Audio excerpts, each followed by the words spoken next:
संसार में किसी भी चीज का अर्थ हम अपने अपने भाव में छा रहे हैं।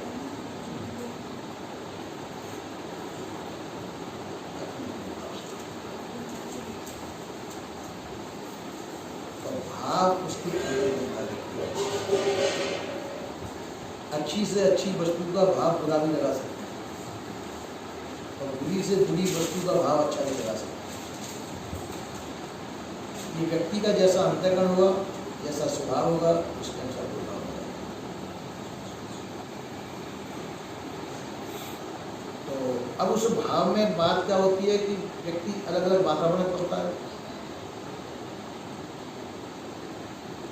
जैसे एक दफे की बात है, बहुत लंबा समय हो गया, कई लड़के थे, छोटे छोटे लड़के थे, कोई चौथी क्लास में, कोई 5वीं क्लास में, कोई 6वीं क्लास में पढ़ता है।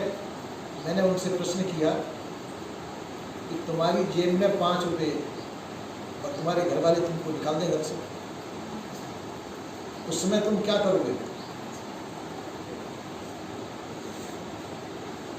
उन बच्चों ने कहा, किसी ने तो कहा कि और तो कोई उपाय नहीं, चोरी करनी पड़ेगी।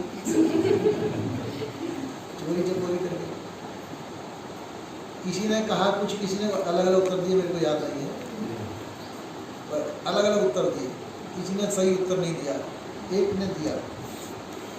एक ने कहा कि 5 रुपये में एक ब्रश आ जाएगा, एक पालिश की डिब्बी आ जाएगी, पालिश करेंगे। तो मैं जो है पालिश करूँगा, दिन भर में वो खर्च हो जाएगी, तो दिन भर में वो इतने पैसे आ जाएंगे कि जिसमें से मैं एक मुट्ठी चने खा करके और एक डिब्बी और बड़ी वाली खरीद लूँगा और फिर उससे पालिश करूँगा। ऐसे करते करते मेरे पास पैसे कुछ बढ़ जाएंगे, फिर आगे जैसा होगा वैसा। मैंने कहा कि तुम्हें 5 रुपये में काम चल जाएगा तुम्हारा? ठीक है, हाँ चल जाएगा। उस समय ये डिब्बी कोई ज़्यादा महंगी नहीं थी पालिश की, अब तो क्या होगा पता नहीं, और ब्रश भी कोई ज़्यादा महंगा नहीं आता था। तो मैंने कहा कि तो और औरों के तो उत्तर तो सब उल्टे सीधे थे, उसने उत्तर दिया। तो मैंने कहा कि तो तुम जूते को पालिश करना चाहते हो? और ब्राह्मण घर का लड़का था। तो कहाँ जानता हूँ। तो मैं कहा तुम जूतों पर पालिश करोगे तो लोग तुमको बदनामी नहीं करेंगे? कहाँ से सीखे? मैं पापा के जूतों पर रोज पालिश करता हूँ।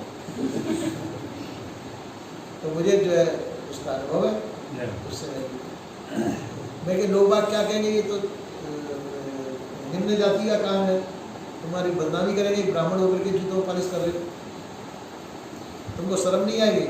क्योंकि शर्म तो उनको आएगी जो कि अयोग्य होते हुए हमको घर से निकाल देंगे। शर्म तो उनकी है।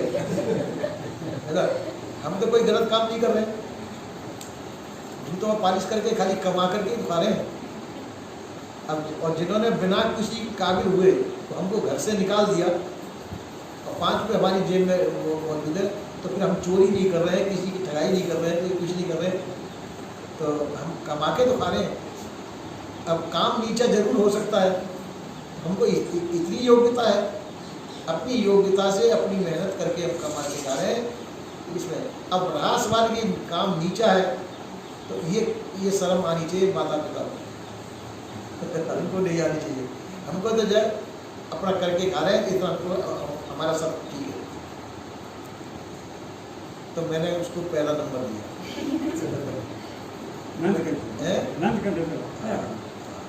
मैं तुम्हारा पहला नंबर है, वास्तव में तुम ही कुछ कर सकते हो, और ये सब तुम्हारे और साथी ये सब बेकार है।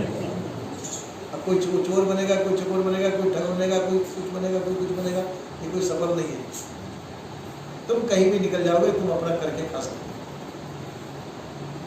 इसी प्रकार से अलग अलग भाव, जैसे जैसे अंतःकरण का व्यक्ति का जैसे परिस्थिति आती है, उस परिस्थिति के अनुसार वो निर्वाह करता है। जिसकी चोर भावना है वो चोरी करके करेगा गुजारा, जिसकी और भावना है और भावना के अनुसार पड़ेगा, तो ईमानदार है वो ईमानदारी के भाव से पड़ेगा।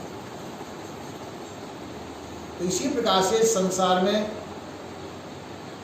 कहते हैं कि सकल पदार्थ हैं जग माही, कर्महीन नर पावत नहीं।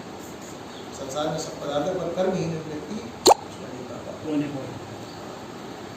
इसलिए हमको अपने स्वभाव गुण लक्षण के हिसाब से कर्मशील होना चाहिए। उसमें देखना चाहिए उत्तम कौन सा है।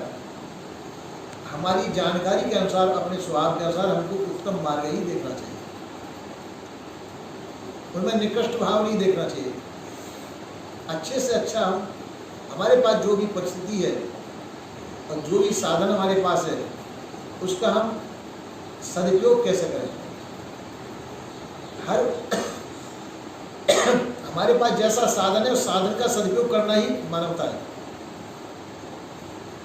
साधन का सदुपयोग करना, शरीर ही साधन है, और जो भी कुछ प्राप्त है अपने साधन सामग्री, उसका सदुपयोग करना ही मानवता है। और जो व्यक्ति सदुपयोग करता है वही सफल होता है। और कोई व्यक्ति उसका दुरुपयोग भी कर सकता है। चक्कू आपके हाथ में, तो उसका उत्तम गुण क्या है कि उसका साग सब्जी का मनी करिए, फल का मनी करके खा सकते हैं। उसका दुरुपयोग क्या, किसी के छाती में मार दो उसको चक्कू ये उसका दुरुपयोग हो गया। तो सदुपयोग दुरुपयोग दोनों हो गया। हर वस्तु का हम सदुपयोग दुरुपयोग कर सकते हैं। पर बाह्य की व्यक्ति जो है, जैसा उसका मस्तिष्क काम देगा, जैसा उसका स्वभाव काम करेगा, वो वैसे ही उपयोग उस वस्तु को करेगा। तो इसी प्रकार से अब ये संस्कार डाले जाते हैं माता पिता के द्वारा। जैसे ब्राह्मण के घर के बच्चा है, अब उसने तो वेद पाठ होते देखा है, पूजा पत्री देखी है, तो वो वैसे ही काम करेगा, पूजा पाठ का काम करेगा, पढ़ने लिख करके करेगा। ठाकुर घर में पैदा हुआ है तो लड़ने झगड़ने का काम करेगा। वैसे घर में पैदा हुआ है तो वाणिज्य करेगा। और उससे भी निम्न घर में पैदा हुआ है तो अपनी स्वभाव के अनुसार वैसा बर्ताव करेगा। तो ये संस्कार डाले जाते हैं सबसे पहले माता पिता के। 3 भाग होते हैं। एक भाग होता है पहले के किए हुए कर्मों का फल, उसके संस्कार का जो चरित्र बनता है व्यक्ति का, चरित्र में एक भाग होता है पहले के पूर्व जन्म के संस्कार, और दूसरा भाग होता है कि जिस समय वो पैदा हुआ उस समय माता पिता का स्वभाव, माता पिता का स्वभाव कैसा रहा वो बच्चे के अंदर पूरा उतरता है। और तीसरा जो है वो आता है, उसका चरित्र बनता है माता पिता ने उस बच्चे को वातावरण कैसा दिया, पैदा होने के बाद में वो किस वातावरण में बच्चा रखा गया। तो ये 3 गुण जो है उसके संस्कार, वो उसका चरित्र बनाते हैं। पहले का पूर्व जन्म का संस्कार, और माता पिता का उस जिस समय पैदा हुआ उसमें माता पिता का कैसा स्वभाव, उसके बाद में माता पिता का दिया हुआ वातावरण। इन तीनों चीज़ों को लेकर के बच्चे का स्वभाव गुण बनता है। अब जैसा भी उसके माता पिता का रहा हो उस समय पे, तो वो माता पिता, तो 2 भाग माता पिता के हाथ में है। बच्चे को चाहे वीर शूरवीर बनाए, चाहे डरपोक बना दें, और चाहे पंडित बना दें, विद्वान बना दें, ये माता पिता का 2 भाग। और एक भाग जो है प्रारब्ध के अनुसार है, उसका पहले का बना हुआ संस्कार उसके अनुसार होता है। वो माता पिता के हाथ में नहीं, वो उस बच्चे का संस्कार के अनुसार। तो 2 चीज माता पिता के हिसाब से, और माता पिता उसमें लापरवाही करते हैं। तो लापरवाही रहने से जैसा बनता है जैसा बालक। अब माता पिता अक्सर शिकायत करते अपने बच्चों की कि लड़के हमारा कहना नहीं मानते, लड़के ऐसे हैं वैसे हैं। तो माता पिता से पूछा जाए कि जिस समय तुम इतने बड़े थे तुम अपने माता पिता का कहना मानते थे क्या? जिस समय अभी बच्चे नहीं मानते, तो जिस समय बच्चे पैदा हुए उस समय तुम माता पिता की कितनी आज्ञा का पालन करते थे और कितनी सेवा करते थे, तो उतना बच्चे तुम्हारा करते तो वहाँ वो निरुत्तर हो जाते थे।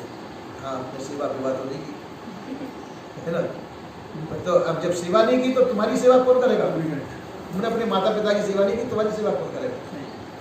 अच्छा, दूसरा अपने बच्चों के ऊपर तुमने ये ध्यान दिया कि किस वातावरण में बच्चा पलता है, वो चोरों में बैठता है कि जुआड़ी लोगों में बैठता है कि शराबी में बैठता है, कैसी सोहबत उसको मिली है, क्या इस पर ध्यान दिया है?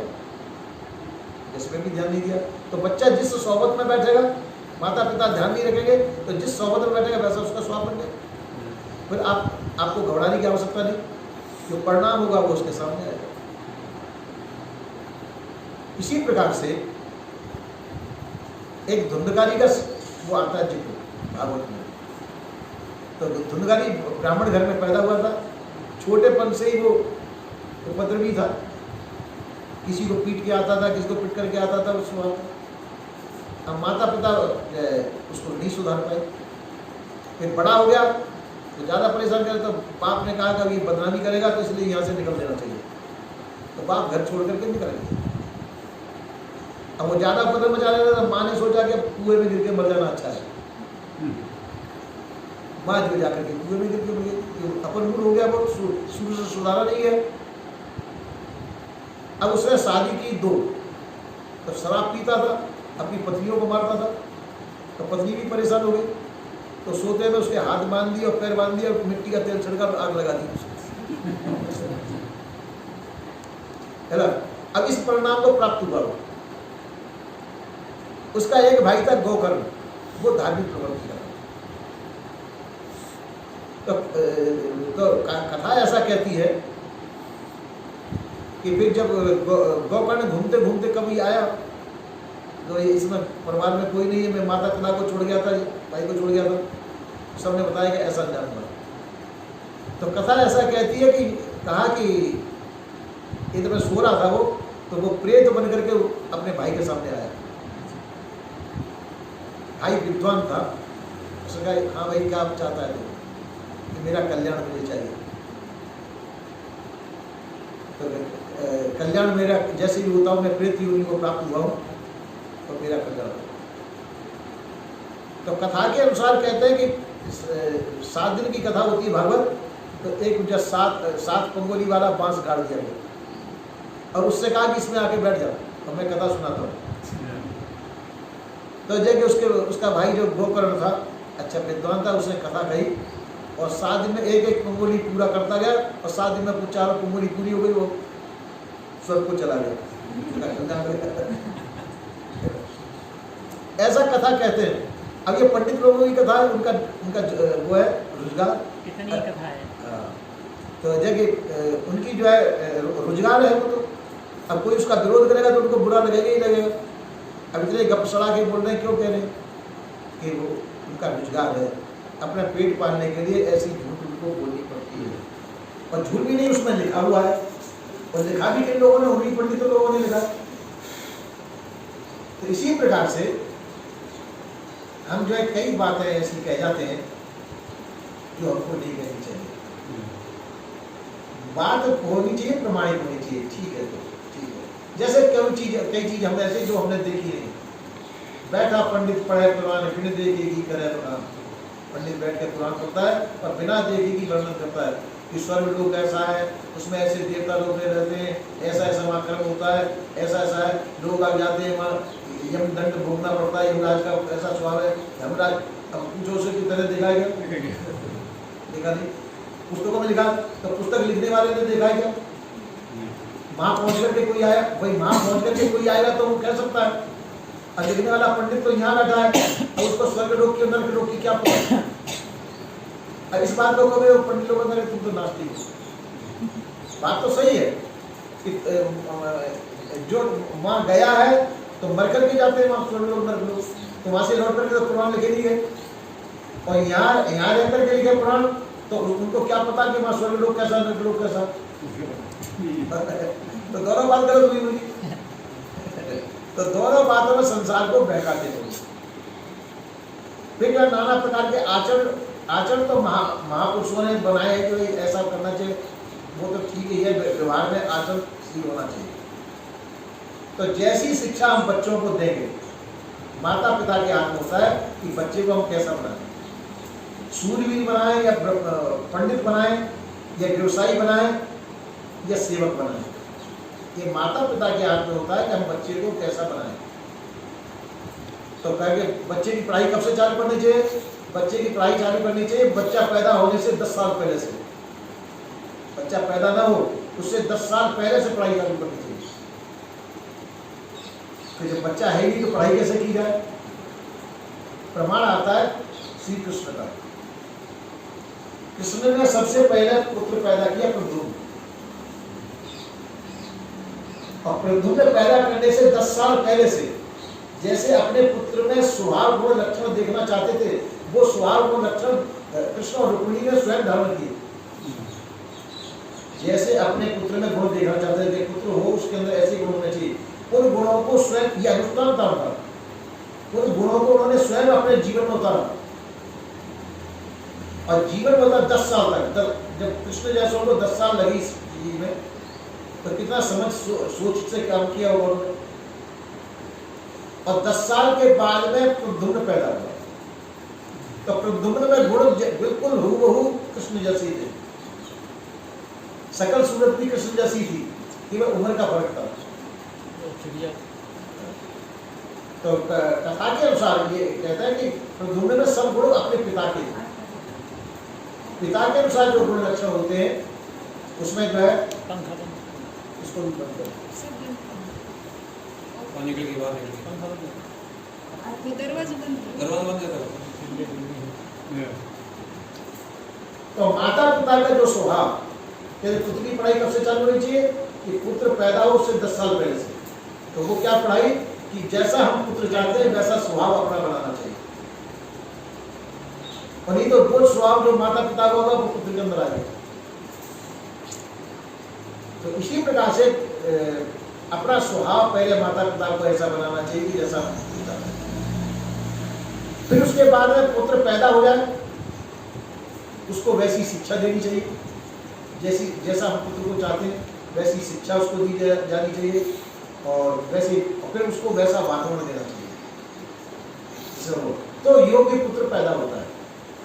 और यदि इसमें माता पिता गैर होश रहेंगे तो फिर पुत्र ऐसे ही होगा, माता पिता का अपमान करेगा, माता पिता का कहना नहीं मानेगा, फिर माता पिता दुखी होंगे। इसलिए माता पिता को ये ध्यान देना चाहिए अपनी संतान को किस प्रकार से शिक्षित करना।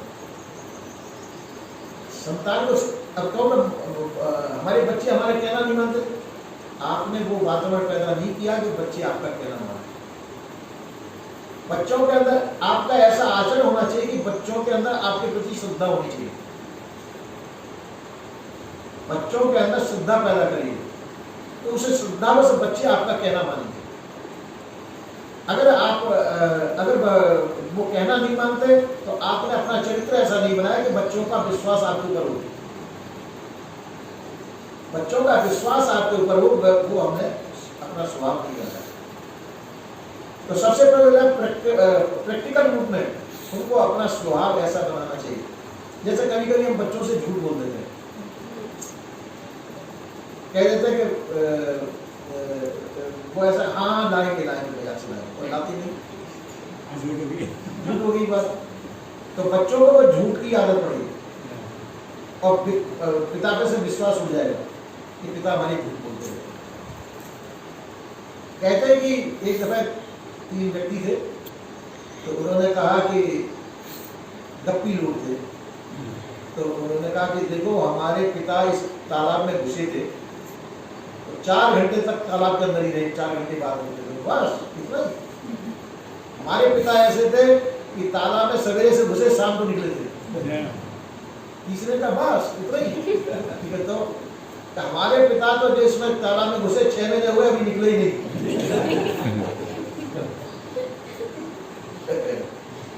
6 महीने से घुसे अभी निकले नहीं, तो वो निकल सकते हैं क्या 6 महीने पानी के अंदर?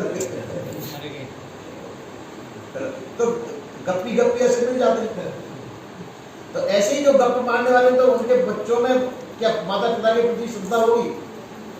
माता पिता को आदर्श चाहिए, बच्चे आज्ञाकारी चाहिए, उनके सामने झूठ नहीं होना चाहिए, उनको सत्य बोलने की आदत डालनी चाहिए, उनके अंदर कैसे गुण होने चाहिए वो गुण उनके सामने गाली नहीं देनी चाहिए बच्चों को सामने, बच्चे गाली देना सीख जाएंगे। उनको डांटना डपटना ज्यादा नहीं चाहिए, उनको प्यार से समझाना चाहिए। अच्छी आदतों को जो प्यार से समझाई जाती है वो उनके अंदर। बच्चों की कोई बुरी आदत है, बुरी आदतों को भी सुधारना चाहिए, उसका परिणाम उनको दर्शाना चाहिए। तो बच्चे के अंदर अच्छे स्वभाव, अच्छे गुण लक्षण और माता पिता के प्रति इज्जत होगी, माता पिता के लिए उनके लिए आदर होगा। तो इसी प्रकार से माता पिता का कर्तव्य, बड़ों का भी यही कर्तव्य है, जो बड़े बनते हैं उनका भी ये कर्तव्य होता है कि अपना आदर से छोटों पर डालें, अपने विचार छोटों को बढ़ाने, जिससे कि वो उनका आदर्श ग्रहण करके वो भी महान बने। पर ऐसा बड़े लोग नहीं कर पाते। बड़े लोग क्यों नहीं कर पाते? उनके अंदर कुछ तो अहंकार होता है, अहंकार वश नहीं कर पाते, कुछ अपनी आदतों का सुधार नहीं कर पाते। अब जैसे बच्चे पैदा हुए, आप बीड़ी तंबाकू पिएंगे तो बच्चे बीड़ी तंबाकू पीना सीखेंगे। हम चाहते हैं हमारे बच्चे बीड़ी तंबाकू ना पिए, तो पहले माता पिता को चाहिए कि बीड़ी तंबाकू छोड़नी चाहिए। अब शराब माता पिता पी रहे हैं और कहते हैं हमारा बच्चा जो है बिना शराब का हो, तो बच्चे के अंदर कई माता पिता तो ऐसे कहते हैं अच्छा चिलम भर के ला, मतलब हुक्का, तो हुक्का भर के लाए, थोड़ा इसको चेता दे अब वो गुड़गुड़ करेगा तो बच्चे के अंदर आदत गलत पड़ेगी नहीं पड़ेगी? तो इसी प्रकार से हम बच्चों के अंदर गलत आदत उनके अंदर स्वयं डालते हैं। कभी जो चोरी करना सिखाते हैं बच्चों को। अपने जानवर हैं, खेत अपने दूर है, अरे पास में से किसी का काटना थोड़ा इसमें से काटना, थोड़ा उसमें से काटना, तो चोरी की आदत गिर गई उसमें। नहीं तो रात के अंदर अपने पशु छोड़ देंगे उसके खेत में किसी के, है ना? तो चोरी की आदत गिरेगी कि नहीं गिरेगी? उस बच्चे का चरित्र अच्छा बनेगा क्या? उस बच्चे को ये समझाना चाहिए बेटा ये काम गलत है, ये काम नहीं करना चाहिए, ये बहुत बुरा काम है, इसका परिणाम बुरा होता है। ये यदि हम बच्चों को समझाएंगे तो बच्चों का चरित्र अच्छा बनेगा।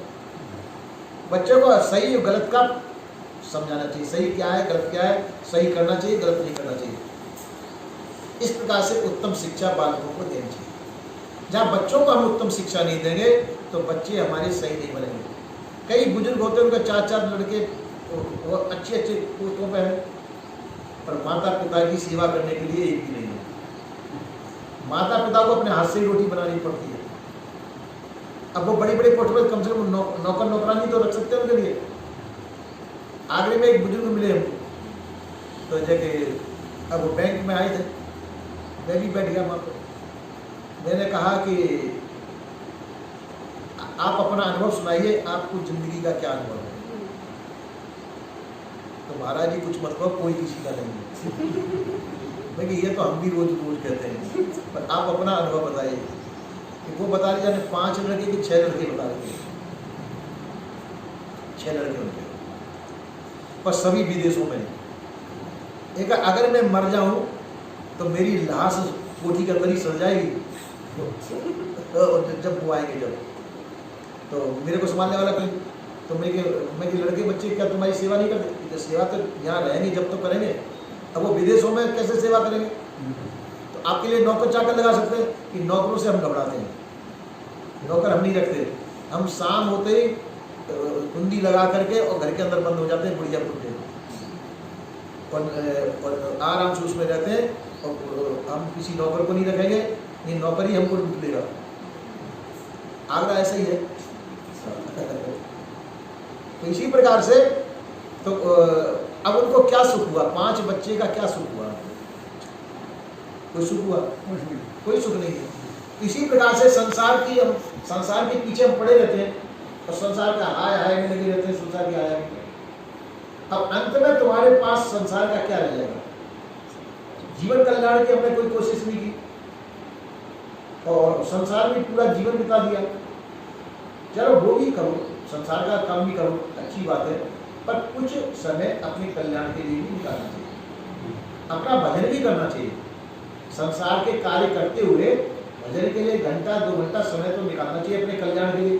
संसार की चीज तो संसार में रह जाएगी, वो आपके साथ नहीं जाएगी, आपको मिलने वाली भी नहीं। संसार की चीज संसार में रहेगी, पर बाध्य की जो भजन है वही आपका कल्याण करेगा। और उससे हम उसको बेकार की चीज समझते हैं भजन की, जो आपका कल्याण करेगा। और संसार के लिए जो कमाते हैं वो समझते हैं वो हमारी काम की चीज है, तो वो काम आएगी नहीं, वो काम नहीं आएगी। बच्चे कच्चे भी समय तक बुढ़े मैंने देखे, बच्चे कहते अरे भाई पानी दे जाना, नहीं हम तो खेलने जा रहे हैं, बस एक पानी देने वाले नहीं। कोई बहू बेटी आ जाए तो वो पानी नहीं देते। अब उन बच्चों के पीछे पूरी जिंदगी बिताई, वो बच्चे कहना नहीं मान रहे, तो उनको सुख कब मिलेगा? तो इसीलिए जो है कहते उम्र सब धोखे में पड़ी है, उम्र हमारी सब धोखे में पड़ी। हम संसार के पीछे सब कुछ कर रहे हैं और संसार हमारे लिए कुछ नहीं कर रहा। इसीलिए जो है चाहिए कि चेतना चाहिए, ठीक है अपने कर्तव्य का पालन तो करो। अपना कर्तव्य का पालन क्या है? संतान पैदा हुई है, संतान को पढ़ा दो, लिखा दो, अपने पैरों पर खड़ा कर दो, उसके बाद में उसका मोह छोड़ दो। फिर भी मोह करोगे तो फिर कल्याण नहीं। अपना कर्तव्य पूरा कर दो, अब फिर जो है उसका मोह त्याग करके अपना भजन ध्यान करना चाहिए। संतान जब परवरिश हो जाए, पैरों पर खड़ी हो जाए, तो उनका मोह भाई अपना घर संभालो, अपने बच्चों को संभालो, अब तुम्हारा खुद जानो। और आज तक मैंने देखा है जितने बुजुर्ग हैं, लड़कों को परवरिश कर दिया, लड़कों के बेटे हुए, नाती बेटे हुए, उनको भी पीछे लगे रहते हैं, उनके भी बेटे हुए, उनके भी पीछे लगे। वो कहते हैं कि हमको उनको स्कूल पहुंचा नहीं जाना। कहीं देखे मैंने, अब आराम से भजन करो, अब क्या करें महाराज, उन बच्चे हैं, नाती हैं, उनको घर स्कूल पहुंचाने जाना और लेने जाना पड़ता है। अब तुम्हारी ड्यूटी तो खत्म हो गई, अपना भजन करो उस समय पर, तो और कोई है नहीं, कोई करना पड़ता है। तो ये मतलब जिंदगी भर जब तक शरीर नहीं छूटता, जब तक हम संसार में बंधे रहते हैं।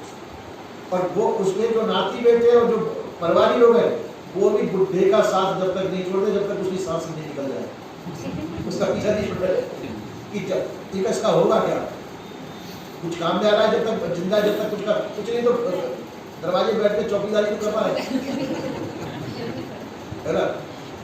कोई कुत्ते मिल जाएगा उनको रोकेगा, तो इतना सोचते हैं, पर ये नहीं सोचते कि इसकी सेवा करनी चाहिए। सेवा शुश्रूषा काम नहीं करेंगे, तो ये सोचेंगे इससे लाभ हमको कब तक पहुंचता है। पर यदि वो बीमार पड़ जाए तो फिर उसकी तरफ कोई देखने वाला वो ऐसा नहीं है, कोई है भी अच्छे स्वभाव के होते हैं, सेवा करते हैं, बस सब नहीं। ज़्यादातर दुखी मैंने ज़्यादा देखे, वृद्धावस्था में दुखी ज़्यादा देखे। पानी मांग रहे हैं, पानी जब आएगा, कोई कहेगा कि मेरे को ये चाहिए वो चाहिए, उसकी कोई सुनने वाला नहीं, लड़के बच्चे भी उसके पास जाने वाले नहीं, कोई सुनते रहे, कोई डांट फटकार भी खाते ही वो घर वालों की। इस प्रकार से दुर्दशा होती है। तो इसलिए चाहिए कि हमको सही तरीका क्या है, शरीर है साधन है, शरीर के द्वारा अपने कर्तव्य को पूरा कर दीजिए। और कर्तव्य पूरा कब तक है? जब तक बच्चों की शादी वगैरह करने से बाद उनका पैरों में, उसके बाद में आपका कर्तव्य पूरा हो जाता है। नाती बेटों को खिलाने वो कर्तव्य आपका नहीं है, वो उनका कर्तव्य जिनके बच्चे हैं। तुमको अपना भजन करना चाहिए। और यदि फिर भी बंधे रहना चाहते हैं तो समझो कि फिर बाद में जाकर के दुर्गति है। इसलिए हमको चाहिए कि अपना भजन के लिए समय देना चाहिए, नाती बेटों में नहीं अटकना चाहिए, पंक्ति संक्ति तक नहीं अटकना चाहिए, अपना भजन के लिए साधन करना चाहिए। जिनके बच्चे हैं उनका बच्चे को संभालेंगे उनके माँ बाप, आपने अपने बच्चे संभाल दिए। तो इस प्रकार से हम ध्यान देते हो और भजन पे हमारा मन नहीं लगता है। भजन में हमारा कल्याण कल्याण क्या होता है इसलिए कोई उनका वास्ता नहीं है। उनका तो कल्याण उन्हीं में है, उन बच्चों में रहने में, उन्हीं में। कई लोग तो ऐसे होते हैं मर रहे हैं, मरते समय तो अपने नाती को बुला रहे हैं, अरे सभी बच्चे आ जाओ मेरे पास, नाती बुला, और नाती को छाती पे लिटा दिया और लेट करके सही चीज है। अब उनका कल्याण हो सकता है क्या? कल्याण तो नहीं होगा उनका। किसी को पैसे की ज्यादा होती है तो पैसे बुला करके अपनी छाती पर रखवा देते हैं और वो सही छोड़ देते हैं। अब उनका कल्याण होगा क्या? नहीं होगा। संसार में इतनी आसक्ति है जिनकी, तो क्या कल्याण होगा उनका? और कल्याण वो चाहते भी नहीं। कल्याण तो जब चाहे जब संसार को छोड़े थोड़ी देर के लिए, पर थोड़ी देर के लिए भी हम संसार को नहीं त्यागना चाहते। आप आंख बंद करके थोड़ा आध घंटे के लिए बैठ जाइए, आध घंटे के लिए संसार को छोड़ दो। आध घंटे में कितनी देर संसार निकलता है अपने अंदर से? संसार के विचार ज्यादा आएंगे। आध घंटे के अंदर आप मुश्किल से 5 मिनट भी जो है संसार नहीं निकाल पाएंगे अपने अंदर से। तो फिर जाके फिर संसार से कैसे छूटे? और संसार जिसके लिए आप 24 घंटे चिंतन मनन करें, वो संसार भी आपके काम आएगा नहीं। संसार भी आपके काम में नहीं आएगा। संसार में सभी स्वार्थी होते जा रहे हैं, स्वार्थ जा रहे हैं कि हमारा स्वार्थ किससे कितना प्राप्त हो।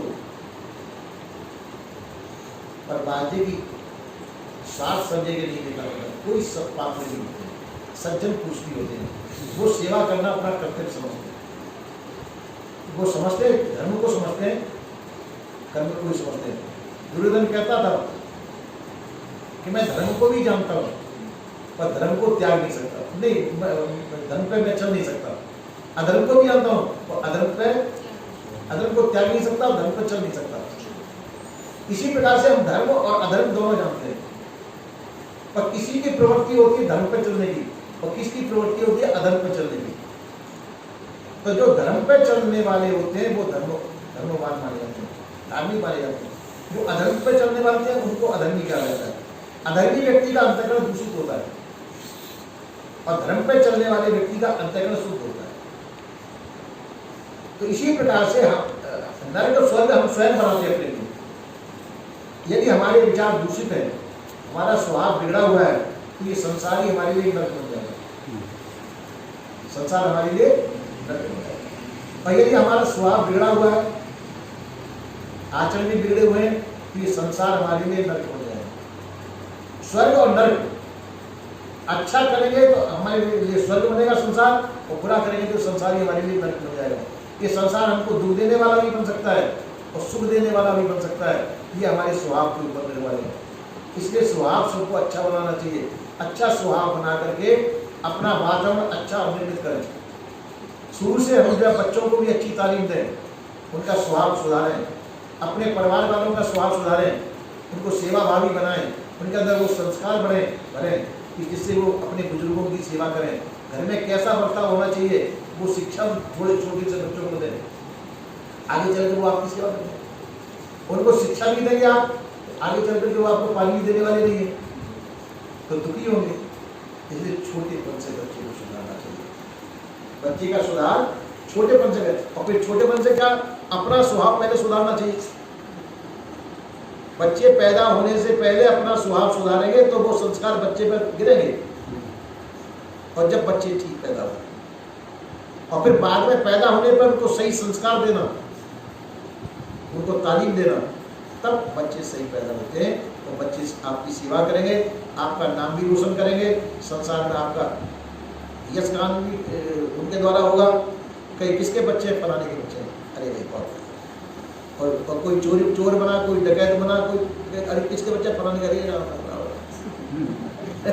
तो उस काम वो कर रहा, नाम बदनाम आपका हो रहा है। इसी प्रकार से हमको चाहिए सबसे पहले अपना सुधार करें, उसके बाद में बच्चों का सुधार करें। कभी कभी जो है ऐसा स्वभाव होता है माता लोगों का कि बच्चियों को शिक्षा नहीं देती, न भोजन बनाने की शिक्षा देते, न झाड़ू लगाने की शिक्षा देते, न लाड़ प्यार। पर ये नहीं समझते हम दुश्मनी का काम कर रहे हैं, बच्ची के साथ में दुश्मनी कर रहे हैं। तो बच्ची जो अभी ठीक है आपके हाथ में है, और बच्ची का विवाह जाएगा तो वो तो पराये हाथ में जाएगी, और उसको करना कुछ आएगा नहीं, तो वहाँ उसका घर वो नर्क बन जाएगा।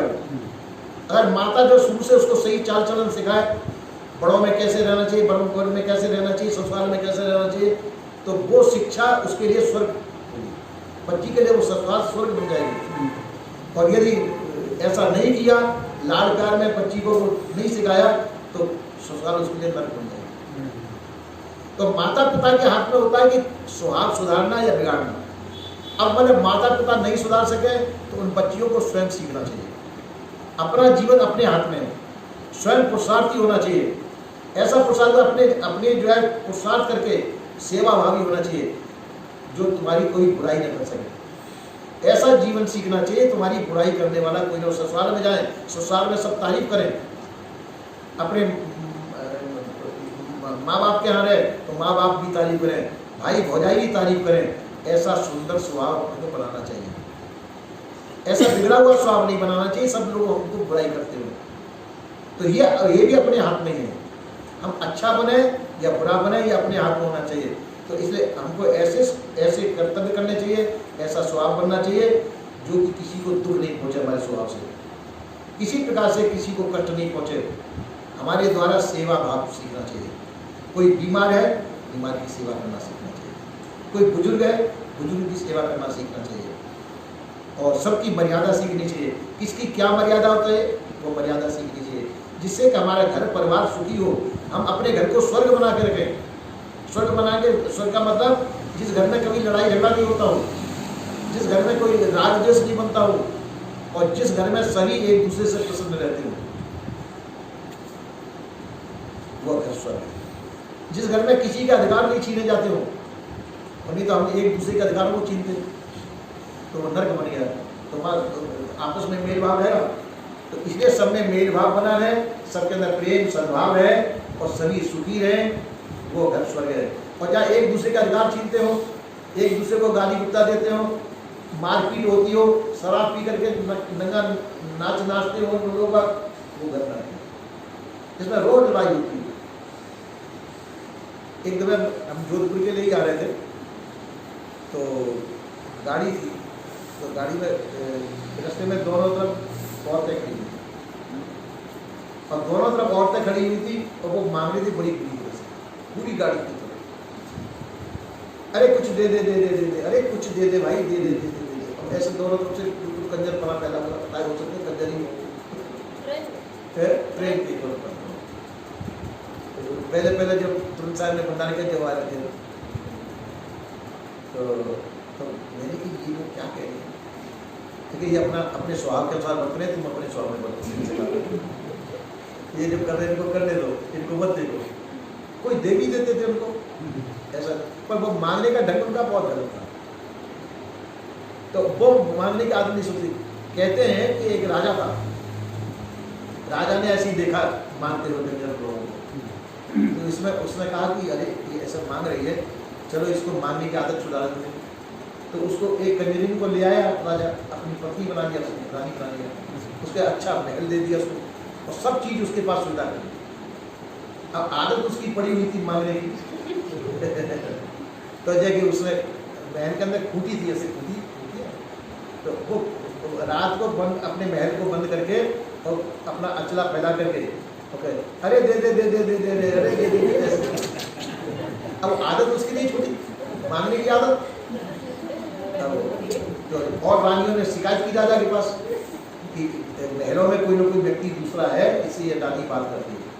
राजा ने भी सोचा कि चलो देखते हैं, अब इकल्ली रानी है, उससे बात करने वाला कोई दूसरा, तो दरवाजे पर खड़े हुए सुनता है, अब वो कहते अरे दे दे दे दे दे दे दे, अरे लाला दे दे दे दे, ऐसे मांग रही। राजा ने दरवाजा खटखटाया, बोले तो यार महलों में कौन है? तो तुम किससे बात कर रही थी? कुछ नहीं, स्कूटी से बात कर रही थी। स्कूटी कोई बात करने वाली है? और मांग किससे रही थी? स्कूटी से मांग रही थी। तो दे दे दे, स्कूटी क्या देगी तुमको? फिर उसने बताया कि आप मेरे को कहाँ से लाए थे? उससे मांगती हुई तो लाए थे, है ना? तो अब तो तुम रानी हो, अब तो तुमको मांगने की आदत नहीं होनी चाहिए ना, लेकिन वो मेरी आदत है। मैं भले ही रानी बन गई, पर वो आदत मेरी नहीं छूट रही है, उसमें मैं क्या करूँ, है ना? तो इसी प्रकार से संसार है, सबको आदतें बनी हुई है।